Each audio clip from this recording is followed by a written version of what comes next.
नमस्कार दोस्तों, आपका स्वागत है हमारे चैनल देविका एजुकेशन सर्विसेज पर, जहां हर कहानी में छिपा है एक सीख का खजाना।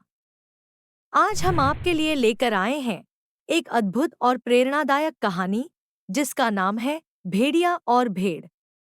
तो आइए, बिना समय गंवाए कहानी की शुरुआत करते हैं।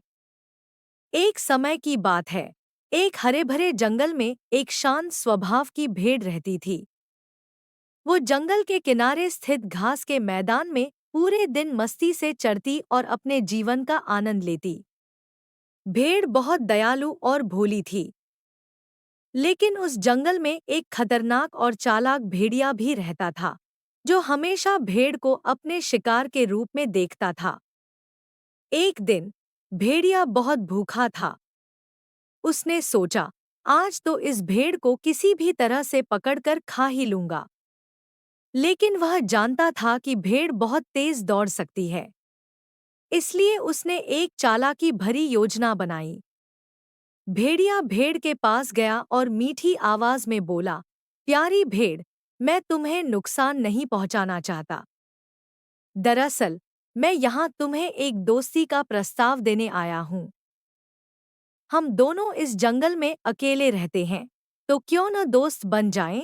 भेड़ को भेड़िए की बातों पर थोड़ा शक हुआ, लेकिन वह अपनी मासूमियत में उसकी बातों पर यकीन करने लगी। भेड़िया उसके साथ घास के मैदान में चला और बहुत ही विनम्रता से बात करता रहा। कुछ समय बाद भेड़िया ने भेड़ से कहा, मैंने तुम्हारे लिए एक बहुत सुंदर जगह देखी है, जहाँ हरी भरी घास है और एक साफ झरना भी है। क्यों न तुम मेरे साथ वहां चलो?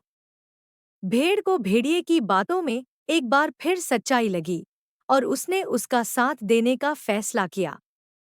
लेकिन जैसे ही वे गहरे जंगल में पहुंचे, भेड़िए ने अचानक भेड़ पर झपटने की कोशिश की। भेड़ घबरा गई और समझ गई कि उसने कितनी बड़ी गलती कर दी। लेकिन तभी भेड़ ने अपनी सूझबूझ का इस्तेमाल किया। वह बोली, भेड़िया भाई, अगर तुम मुझे खाना ही चाहते हो, तो मैं तुम्हें मना नहीं करूंगी। लेकिन कम से कम मुझे एक आखिरी प्रार्थना करने दो। तुम जानते हो, मैं हमेशा इस जंगल की सुंदरता की तारीफ करती रही हूँ। क्या तुम मुझे इस पेड़ की छाया में खड़े होकर अपनी प्रार्थना करने दोगे?